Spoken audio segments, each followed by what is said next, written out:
Hey guys, welcome to LoL class. I'm your host Dan, and today I will be guiding you on how to skip the lower Elos. To be more specific, tips on how to get out of bronze, silver, and gold. Let's get started. To start off, I want to give you guys an update on my current rank, as it's been almost 10 months since my last video when I was still in gold 5. Recently, I hit platinum, and I think it's fair for me to start sharing my opinion on the 3 most important things I did to climb from bronze to platinum. Note that these 3 tips aren't going to be quick fixes like don't flame or have a small champion pool, but tips that will actually improve your game knowledge, which in my opinion is much more important. But before I begin, yes, I am playing on the Japanese server. This is not my main server, but I'm on holidays right now, so that's why I am able to play on the Japanese server on a low ping.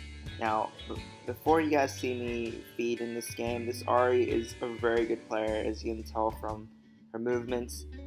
She's probably at least platinum or even diamond from the way she's playing. I think she's a very good player, but that's not the main point of today's video, so let's get started with the actual tip video.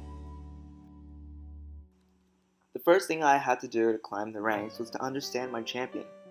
I started doing this more in gold, but I had a slight idea of what this meant in silver. What I mean by this is not the role you play in, such as AD carry, mid, top, etc. Nor do I mean the classification of your champion, a tank, an assassin, or a bruiser.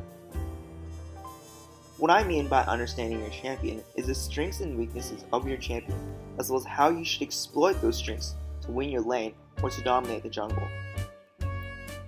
For example, one of the champions I played to climb to gold was Renekton.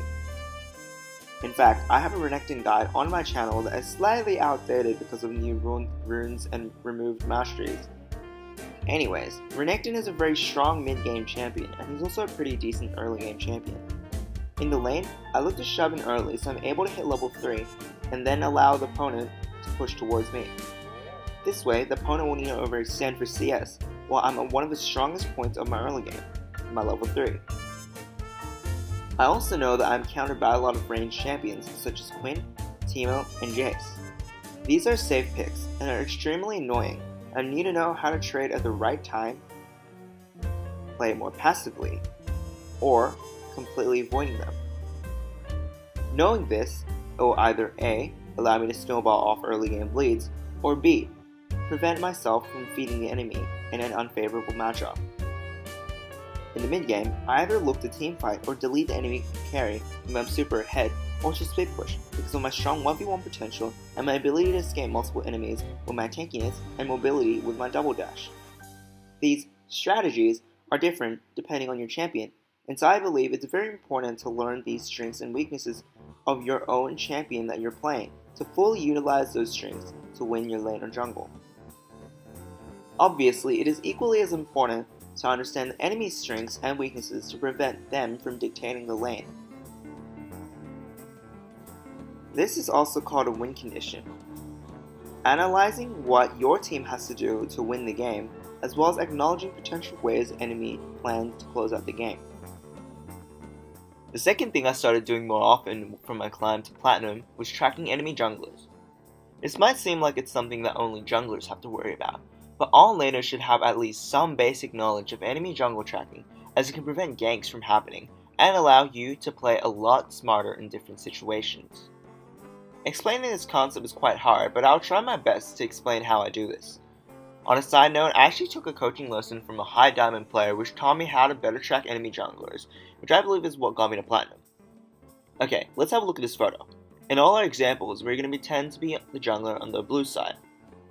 Since their bot lane is late to lane, and their top lane is on time to lane, it is safe to assume that the enemy jungler started bot side. We can also double check by looking at the health and or mana of their bot lane champions to see if they use any abilities to assist with the leash, further proving the enemy jungler's starting location. Now, let's talk about a more advanced way we can track the enemy jungler. In this photo, the enemy jungler has just failed to gank top lane and is low on health. Knowing this, we can list out the options they have. Well, their mid laner is pushed up, which means they can't gank it. They also just failed the gank top lane, which means it's not happening again. They're low on health, so they probably won't invade our jungle.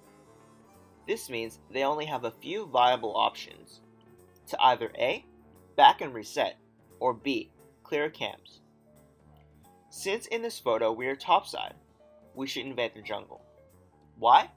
Well, if they back here, we can steal some of their jungle camps and ward their jungle, putting them behind and allowing you to track them when they re-enter the top side of the jungle again. If they're clearing a camp, we can steal it, or at least kill them, since they're low in health. Now, let's look at the exact same scenario, but this time you're on the bot side of a jungle.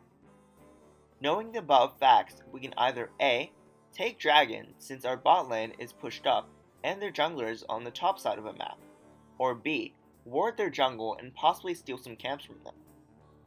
Both of these options are viable and extremely safe as their bot lane has priority here, and you know their jungler isn't on the bot side of their jungle, since they're just top lane and they just ganked.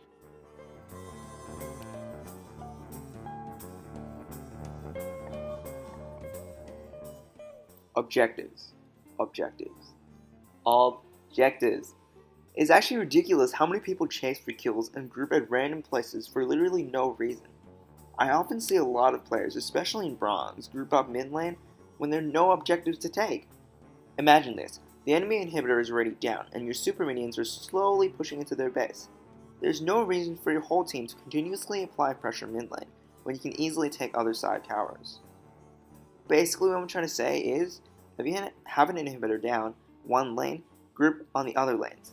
There are no objectives for you to take.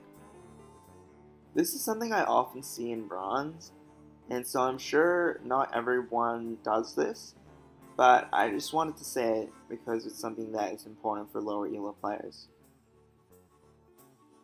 I'm also going to be talking about a little bit more in depth into objectives. This is usually more specific to junglers, but it can be applied to everyone.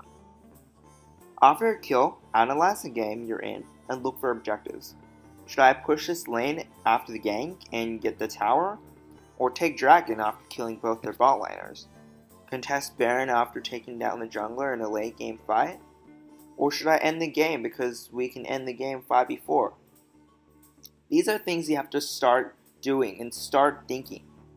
Combining this with the last tip, tracking enemy jungler, will allow you to secure more objectives and win you that sweet LP. Anyways, that is it for today's video. Hopefully you guys enjoyed it. Did I miss anything? Well, if I did, leave it in the comments below. Thank you guys for watching once again and have a nice day.